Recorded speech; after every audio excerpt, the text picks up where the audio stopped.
What's up, y'all? Good morning, good morning. Welcome to another Mindset Monday. And today I want to discuss why mindset matters. So, first of all, I know that many of us, maybe you started off with limiting beliefs as a child, maybe some of the things you were taught were ingrained, and you might feel a little stuck when it comes to accomplishing any goal that you may have, whether that be fitness wise, whether that be business wise, maybe whether that be within your personal development. But getting a strong hold of your mindset is going to be key into the growth personally, business wise, again, financially, and health. And just as a raise of hands, how many of you might have struggled with mindset growing up throughout your life? Maybe, I know, for example, for me, when it comes to fitness and health, since fitness and health is my background, growing up, I was always told to eat all the food on my plate. So I always thought I needed to eat everything. And when you're young, you're moving around a lot. And then as you get older, you're not moving around a lot, at least for me when I was in college. And so that's how I was able to, I don't want to say I was able to, but that's how I put on like 40 pounds because I felt like I always needed to eat everything and then I was no longer moving. Then when it came to finances, I come from a family of 8 kids, really 6. And there wasn't, like, I thought we had it good eating McDonald's or shopping at Goodwill or Value Village. And I thought, we had it good.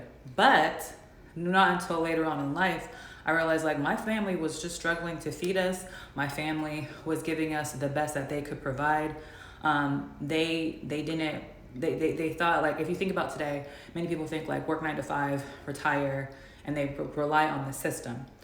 And they don't think beyond of what they can achieve because they had that limiting belief since they were little. So growing up, I've never imagined that I could actually work for myself and generate the kind of income that I'm making today. But I had to make a shift in my mindset and those beliefs that I was taught as a kid that I can accomplish more, and then really believing that within myself. And so if you think about it, there's like the growth mindset and there's a limiting belief mindset.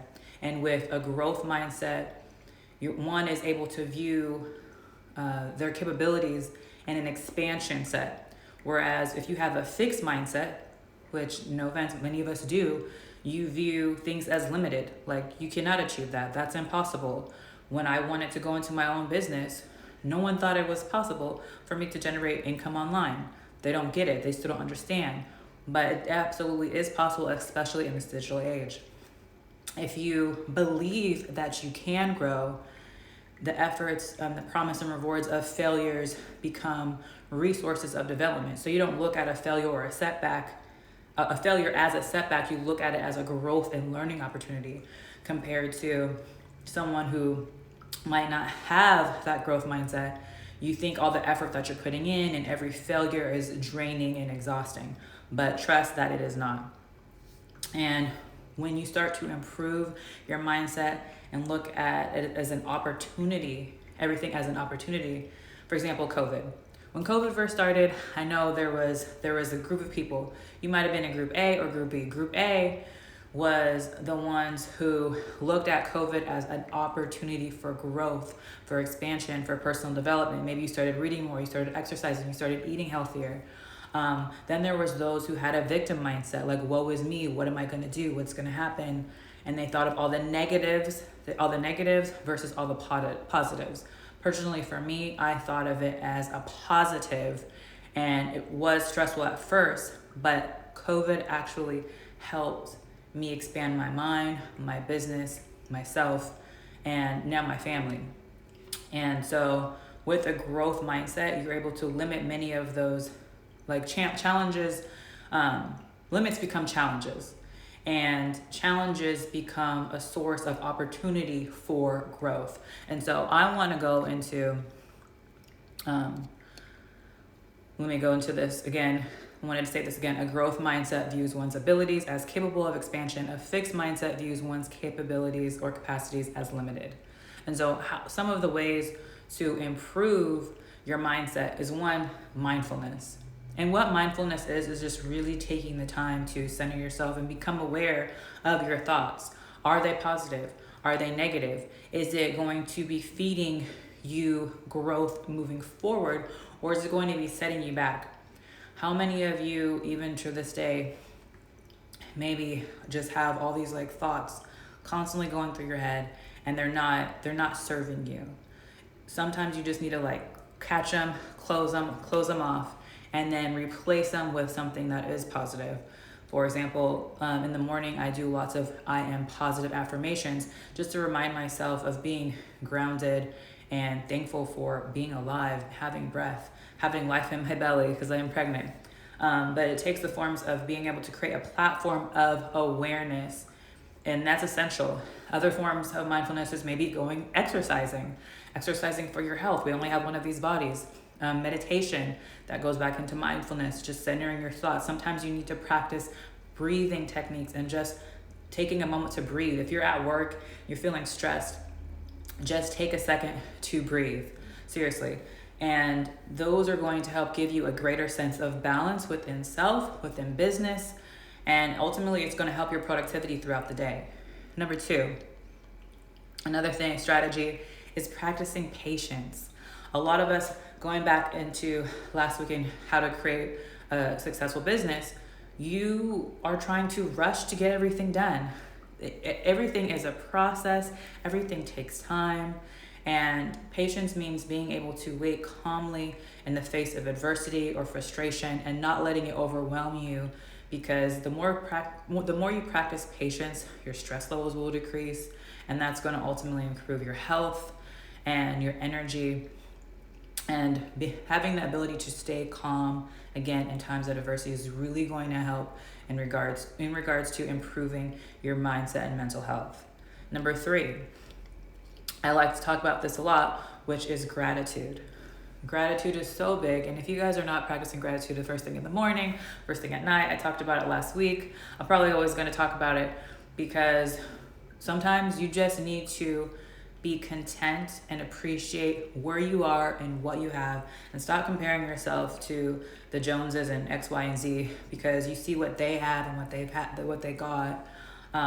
But at the end of the day, you don't see the behind the scenes of everything that they've gone through. We all have a story, we all have a journey, we all are in different stages in our life, but be thankful and grateful for where you are right now in your business, within your health, within your relationship. By the way though, if you are in a toxic relationship, go ahead and get out. It's not worth it. And you will meet someone who's going to treat you amazing, but first you have to start loving yourself. But again, being content with where you are, and then making the moves necessary to go to where you want to go, and create a game plan for that. So gratitude is going to be key. And lastly, number 4 is connection. What I mean by connection is, you probably heard of it, maybe you haven't, but you are going to kind of become what your circle influence is. If you have a toxic circle of influence, most likely it's going to hold you back from really achieving more. Sometimes you have to cut out the unnecessary fat within your life, and that might be people, that like friends, that might be family. And you want to start connecting with like-minded individuals who think like you, who have values like you, who have similar beliefs and goals. So that way, when they're in your circle, when they're leveling up, you're leveling up. When you're leveling up, they're leveling up. You are naturally going to become more by who you surround yourself with.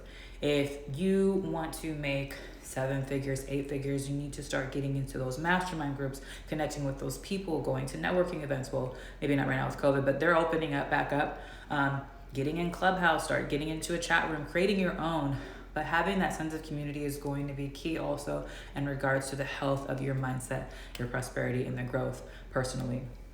And so just to go ahead and recap what those 4 elements are to improve your mindset. Again, mindfulness, again, patience, again, gratitude, and connections. With these elements, along with many others, you can improve your mindset tremendously, growth-wise. I hope you guys found these tips useful and helpful. And if you're still unsure if you need a way to grow, think this week, how will you work to improve your mindset? And if you still need, assistance and guidance to do that, go ahead, click the link in my bio, start working on practicing your strategy. If you need extra accountability to elevate your mindset, you can get access to your personal growth journal, the habit reset journal. It goes into goal setting, it goes into breaking down, reflection of your whole life, where you want to go, a 90-day game plan to actually map that out with templates and strategies to do so. Link is in the bio. And again, thank you all for being here. Please like, please share, please subscribe, and I shall see you next week. And next week, we are going to go into the 5 steps to planning a successful week. So that will be next week. And until then, I'll see you then, y'all. Bye for now.